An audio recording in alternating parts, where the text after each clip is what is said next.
yu ñu ngi koy gis. li xaw a kafunti yëg nañ ko. À chaque fois c'est un débat qui revient. À chaque fois c'est un débat qui revient. À quoi? Quelle solution? À quand la fin? ma dama am envie ñu xool image yi bu baax. image yi. xool ngeen image yi bu baax. C'est plusieurs nationalités. Hein? C'est plusieurs nationalités. Oui, certes. Africaines. Certes. Tous de l'Afrique subsaharienne. Waaw. ñi ci ëpp. En Afrique subsaharienne, il y a un pays qui s'appelle le Sénégal. Donc certainement des Sénégalais, des compatriotes, même bu dee benn wala ñaar. ñii xool leen image yi ñii ban souffrance la ñu dund bis bii. ñii c'est-à-dire la ñu dund ci géej gi déjà. ñëw dundaat lii nii. léegi lii jamono bi moo am sunu kilifa mu ngi fële ca Allemagne moom ñoom Olaf Scholz ak kilifa yu mag yi ñu la sol simis yu rafet lu taxaw. Le beau ñu def yaramu neen. ah Le beau ñu def yaramu neen. non dama wax ak ñu sol dama wax ak ñu sol. Mais vraiment. Mais il l'a dénoncé, posé na ko problème bi. non kilifa bi baal ma rek. Mais pas ça, yow dafa mën a toog yow sol ay chemise yu neex ay rafet. xam nga lu tax ma ne nañu xool image yi. image yi dafa atroce. image yi dafa c'est-à-dire dafa metti. dafa diis. dafa ñaaw. dafa salte. metti kese la ak soxor. nga tiim ay nit yu nekk nii. c'est-à-dire ci nii wala ci nee. y a une dose de racisme qui apparaît. Oui. nekk lu noo sentir. et qu'est-ce qu'on n'a pas fait alpha ou bêta ak nu mu ko mënti expliquer suñu diggante ak Maroc qu'est-ce qu'on n'a pas fait qu'est-ce qu'on ne leur a pas donné. mais xaw ma ndax lire nga la réaction de l'ambassadeur du Maroc au Sénégal. mais que je trouve absurde et c'est-à-dire benn ñàkk respect boo xam ne bu extraordinaire c'est-à-dire que aucune once de compassion maanaam ne vraiment dara yi loolu. c'est vrai que jàll na. mais non dafa c'est disculper plus non carrément les forces de l'ordre. on comprend plus quelqu'un qui dit bon de toute façon. les migrants ñoo indi problème. waaw loolu la wax. loolu la c'est vrai. léegi lii nii moi j'ai envie damay doon bëgg ne mais j'aurais bien aimé xam président Macky Sall bi muy toog moom di gis image yi lan lay yëg comment il doit se sentir pas parce qu'il est fautif non je dis pas qu'il est loin de loolu waxuma loolu mais qu'est-ce qu'il ressent bu ko xool et tous les dirigeants africains yi seen nga xam ne seen njaboot yi ñooy def nii ñoom bu ñu toogee lan la ñu yëg. sa opposition lu ñu def par rapport à ces images. Non, mais non, moi, non, je parle pas d'opposition, fille. Mais de manière, non, le président Macky Sall, opposition sénégalaise du moment bi, au lieu de marcher contre ces trucs-là, il y a des casseroles, du nec, du tac, des casseroles, je parle pas d'opposition. Je parle de celui qui a les manettes avec le vieilli, qui gère, qui administrait, qui était frontière et qui a oublié. Et le rôle de l'opposition, c'est de dénoncer, c'est de lutter contre ces phénomènes-là, au lieu de battre des casseroles, là. Oui. Il y a des problèmes qui sont très sérieux. Qui devraient les mobiliser. Les gars de Sonko là. N'a pas réagi. Qui devraient les mobiliser. C'est le ministre des Affaires étrangères. Vraiment. Si, le président a réagi. Lisez le communiqué du Conseil des ministres. Quand vous êtes dans un pays, prenez l'habitude de lire les communiqués du Conseil des ministres. Il y a d'accord une réaction par rapport à l'ampleur. Il a donné des instructions sur les frontières et les communiqué bi cadre officiel la quand même. Cadre officiel la dañuy lire. Si c'était le contraire, si c'était le contraire, le même jour, l'ambassadeur du Sénégal serait convoqué. Mais nag sëñ bi Cissé nag ma pas Assane mais question emploi des jeunes bi ak. migration bi. du lu ñuy politiser actuellement. xam nga responsabilité collective bi. sur l'histoire. monsieur le ministre moom Khalifa Sall mi ngi yeewu askan wi am nañu part de responsabilité. Si c'était le ay dem boot am na ci responsabilité. mais su fekkee ministre bi toog am na part de responsabilité. tawi daaw kenn du ci ji tawi ren a tax ñuy wax. mais ñoom duñ wax ci question fondamentale yi ñu war a ay le président Sall lan lay yëg buy xool ni ak kilifa yi jiite Afrique. Souffrance. yi jiite Afrique. naka. Souffrance. Il souffre de ça. Oui mais. parce que peuple man le Sénégalais que je suis di xool sama dëkk ni moo doxee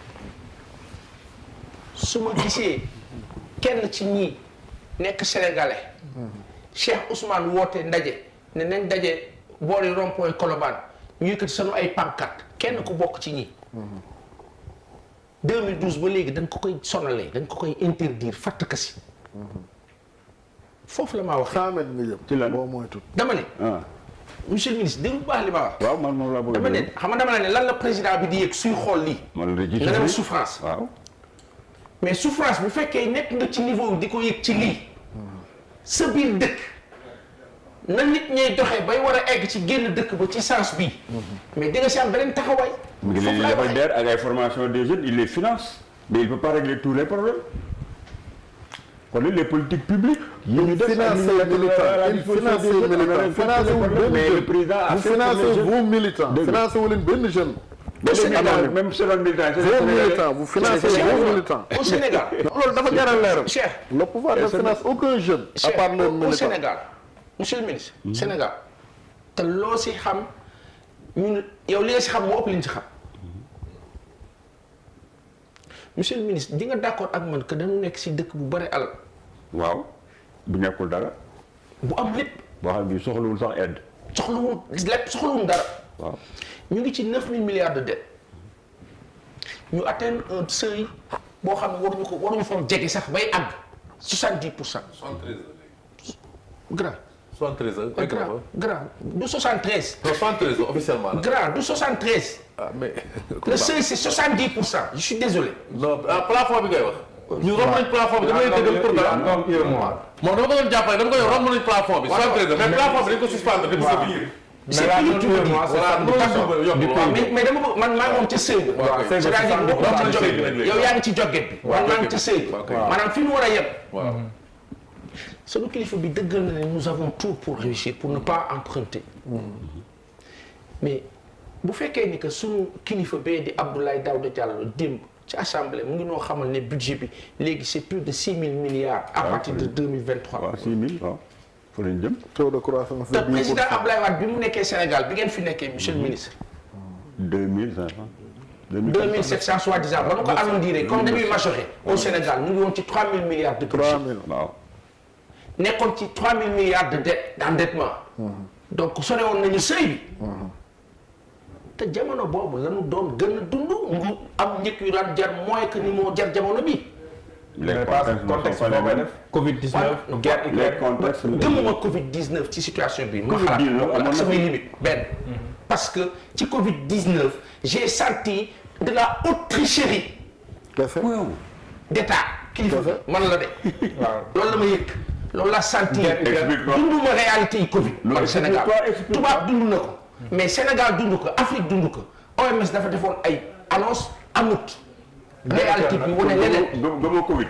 non non waxuma gëmuma Covid dama ne lañ ñu dugalee ci Covid. ak fan ñu tegoon ak fan ñu wax ne fa la économie bi egg. parce que y a eu Covid non. guerre Ukraine non c'est-à-dire que tey kilifa bi su d'accord ak ñun ne am na lu ne soxlawul sax lépp kon lu tax ñu egg niveau boobu egg niveau d'endettement boobu.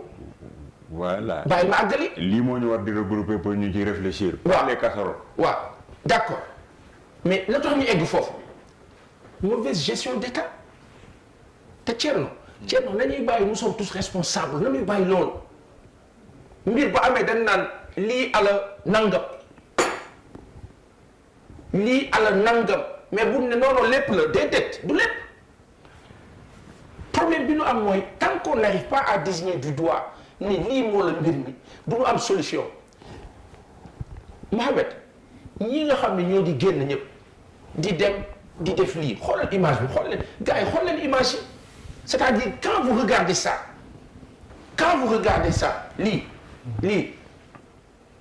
choc la c'est-à-dire tubaab du ko nangu pour ay nitam pour ay population moment bi muy am sama chef d'état mu ngi ci biir kilifa yi nga xam ne ñoo téye àdduna ñoo xam ne buñ nee nii ne bàyyi leen frontière gars yi jàll. ñëwaatal ci Covid bi. xam buñ nee nii moom jàll nañ ko. buñ nee nii ne bàyyi leen frontière yi ñooñu nekk Melilla ñu leen dee faat bàyyi leen ñu jàll parce que moo gën ngeen leen di dóor plus de 230 personnes ko anéanti nii facilement tranquille sa ambassadeur u Maroc nekk biir Sénégal am le culot de dire à des populations sénégalaises ak africaines bon de toute façon vous savez lépp ñoom la et nos autorités ici tendrement dans leur coin. Bon, monsieur le ministre nee na ma il souffre. La diplomatie ça se fait pas dans la rue quand même. Oui, je dis pas que ça se fait dans la rue waxuma loolu da am loo xam ne dayoo la. mais monsieur le ministre noo gisee la sortie de l'ambassadeur. xam nga j'avoue en toute honnêteté man liiruma sortie ambassadeur. léegi la sortie je veux juste dire que parce que dafa ma wax ne ma sama président dafay souffrir ci bi gis li neexu ko. oui xam nga loolu mooy li gën a évident souffrance attention lii de président bi de am na lu ko metti mais ba muy am mu ngi ko fekk foo xam ne bu ko fa waxee woon nenn ni parce que effectivement nee na président wax na ko fa xëy na jàmbat na ko fa mais dafa am taxawaay boo xam ne boo ko amee ci contexte ci circonstanciel ba am nii peut-être que ñun doon nañ ko yégee neneen mais malheureusement mënuñu ko yegg monsieur le ministre parce que quand le président de la République du Sénégal Macky Sall part en voyage dafa am ay journalistes wala boog ñu mu déggoo ñu mu àndal. Alors que ça aurait été bien d'avoir toute la presse et tout le monde dans un sens où... Non, je veux dire dans un sens où... ñoom bu Sonko di dem yóbbaale. Mais pourquoi bu Sonko dem pourquoi nous jël ngeen ñuy def noonu. damay sànni xeer. Non, pas ça pour fertiliser le débat ci li nga doon wax sànq quoi. xam nga bi ngay développé di wax président Macky Sall lu tax xale yi affaire yooyu mais yow pourquoi il t'arrive pas de dire li président Macky Sall def ci les secteurs de l'économie du Sénégal. Nous devons reconnaître les avancées significatives dans tous les secteurs de l'économie. Bien que tout ne soit pas parfait. Mais nous devons reconnaître ces minimums qui ont été faits. Le budget dont vous parlez. Mais moi, il y a les investissements ici. Mais mon infrastructure. Mon par ben élevage agriculture infrastructure. Je vais noter BRT à terre. Et j'en rigole. Et j'en rigole. Infrastructure ci BRT à terre. Non, bàyyi ma àggale. Am na ay zone yoo xam ne biir Sénégal xam nga sànq wax naa ko fi. Nee naa leen comportement nguur bi fi nekk moo tax li noo def sax duñ ko gis wax naa ko fi sànq benn. bi si des. non li tax duñ ko gis ma wax la loolu. non c'est la majorité du président. ñooy commettre ay erreurs. dafa majorité dafa am bilan. président am ay évolution dans tous les secteurs. mais ñu dem topp une opposition bu amul alternative nekk di def violence ñu topp leen ci doolu di dem ci buzz bi. alors qu'on aurait dû vendre le programme du président. oui loolu c'est benn ci leen di yàq. mais bi si des mooy man su ma jëlee de façon comparative. fa mu tolloon en 2012 ba président Macky Sall di ñëw. ak fi ñu toll nii ak alal ju bëri ji ñuy wax ne nu ngi kaa leb nu ngi kaa dabu. regarde l'évolution des secteurs. secteur boo ci gis secteur boo jëlal infrastructure. oui infrastructure. li Macky Sall def ci pont yi mu def. les routes. BRT terre bi ak affaire yooyu yëpp nga gis. ba pare stade yi. ok léegi est-ce que mën naa la wax benn affaire monsieur le ministre. lii moo la. symboliquement le terre Babacar le terre mais terre dans des pays yoo xam ne ñu ngi ko amee 100 francs ñun Sénégal ñu ngi ci fay 10 000 francs ñu ne ma baax na indi nañ ko moom la ñoo thermos bi ak beneen thermos ba waaw non je veux dire qu'aujourd'hui en termes d'opportunité et de priorité et nañu ko gën a xam lan moo xew yoonu yokkute ñu teg loolu ko dugal le plan Sénégal émergent jël infrastructure nga xam ni c'est hyper dépensier à un certain niveau ñu jox la ko te ki la koy jox moo lay lebal xaalis en partie moo ci teg ay taux d'intérêt mooy jël ay employés ñu liggéey que dëkk bu ñu amee problème mu emploi dañoo ñëw sa dëkk gànna ko ba pare jël say sénégalais la sous-traitance. n'est pas le député de la personne bi nga xam ne daawul ndekkee këram. waaw léegi day ndekkee këram ba pare dootu tardé dem bureau. d'accord vous me parlez du terre. du terre bi waaw. tu n'es pas le député qui arrêté en mais il y avait le train bleu petit train bleu. train bleu mënul loolu. ah non je veux dire waaw non il y avait le petit train bleu. train bleu dafa mën loolu. petit train bleu dañ ko arrêté. dugg si terre boo xam ne qui nous coûte mais. waroon naa sama portable sax laa jël ñu ma projeté le émission gars yi di wax waaw léegi ñu weddi la léegi. tout à fait en fait vraiment dugg sax ci kii bi en réalité je pense que régime bi fi nekk